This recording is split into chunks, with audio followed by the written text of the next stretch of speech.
Okay, so here are some of my recent finds from the Chesapeake Bay.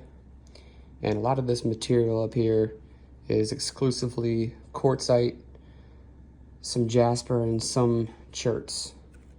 So over here, I have the blades, finger blades, knives, tools, possibly a little perforator with cortex still up there.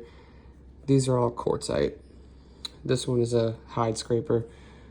This one is broken off, cortex still on it, and they put a little indention right there to haft it onto something so they could scrape all that flesh off, or maybe even use it with their hand to, you know, you can see all the serrations around the rounded piece right there.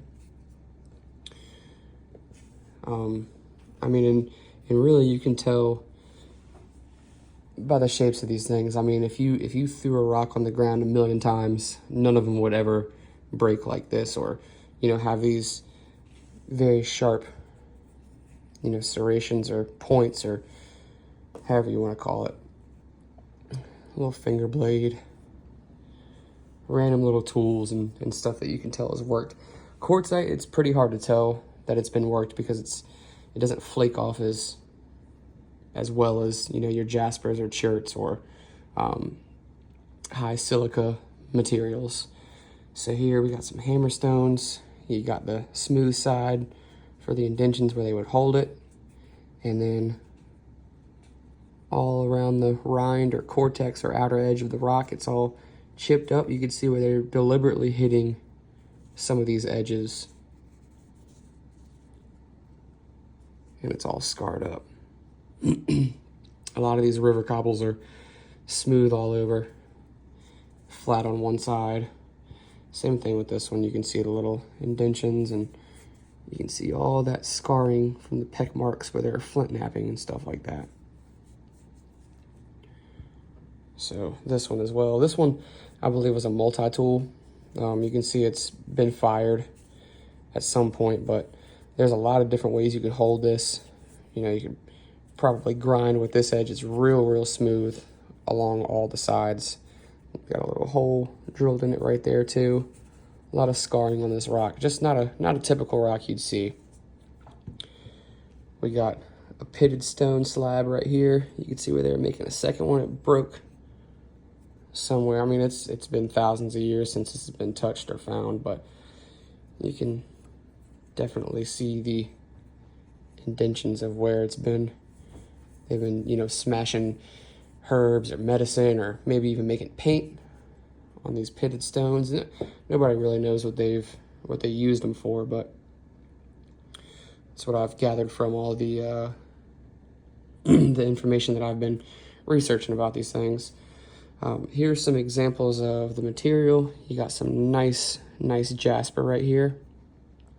You can tell this has been knapped because you can see that little bulb of percussion right there, where that was an impact where they hit it with a stone like this, or maybe a deer antler or some type of other media to break this rock out, and the bulb of percussion is always left behind, and it flaked off in one big chip. Same thing with this one right here.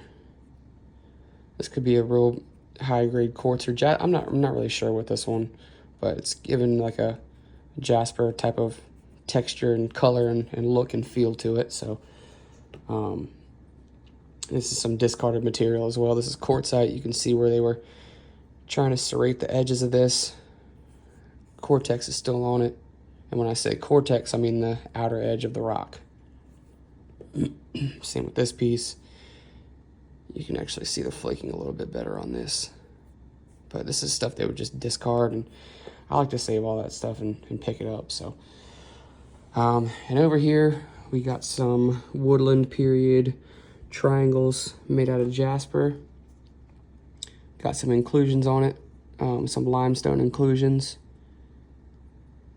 You can see those flaking scars right there. These were true bow and arrow tips, you know, for hunting smaller game and birds and stuff like that.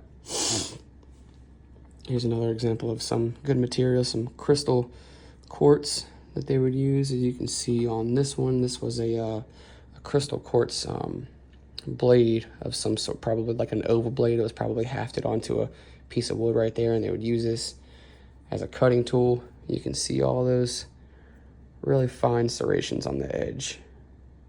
It's broken, but it's one of my favorite ones because it's so translucent. You got some real fine material right here. This is a really old piece from what I've seen, because a lot of these, you know, middle and late archaic pieces don't have ears, and you know, from what I've seen in my book, they don't have these type of markings. So I'm gonna go ahead and probably say this was transitional from either maybe paleo to early archaic. Piece of an ear right there. It's unfortunate that I didn't find that. This is the tip of a drill right here, made out of quartzite. Real long drill tip. Never found the bottom half of that. We got some broken points right here. A little broken one right there. This is probably a one-time use, toss out kind of thing. You know, they left the Cortex still on it. A lot of times they would just, you know, nap stuff real quick to, you know, get something done and then toss it out. These are quartz preforms, I believe, or maybe some type of tool, but they're real thick and chunky, and you can tell this was really, really difficult to nap, especially this small. This is why it's so thick and crude. They couldn't quite get that stack off to thin it down, so they probably just used it for a couple things, or maybe even discarded it. We got a lancelet point. Lancelet meaning you can use both sides of it, made of a flake or off of a flake. As you can see, that's real curved. When people say made off of a flake, it means they hit it off of the rock, and it naturally produces like a curved flake. So when you see a point that's pretty curved like that, that's usually what it means. You can see the bevels on either side where they worked it. Don't know what he's used for. This one is one of my favorites as well. It's about 3.5 inches long. Quartzite, stack still on it right there. They couldn't get that off, but it's a real nice piece. This is a middle archaic Guilford, made out of quartzite, one of my favorites as well. I mean, all of these are my favorites, to be honest with you. This is a large quartzite blank preform, if you will. It was just, you know, a teardrop shaped start of what was going to be, you know, an atlatl point or an arrowhead. Probably an atlatl point, or maybe a knife, you never know. You know, we got broken midsection. This one's pretty nice too. I like that one. And, you know, I like to keep a lot of my flakes too. I got a bag of flakes here, stuff like that. But these are my recent finds in the Chesapeake Bay, and I'll be putting out some more stuff when I go out more often. Thanks for looking.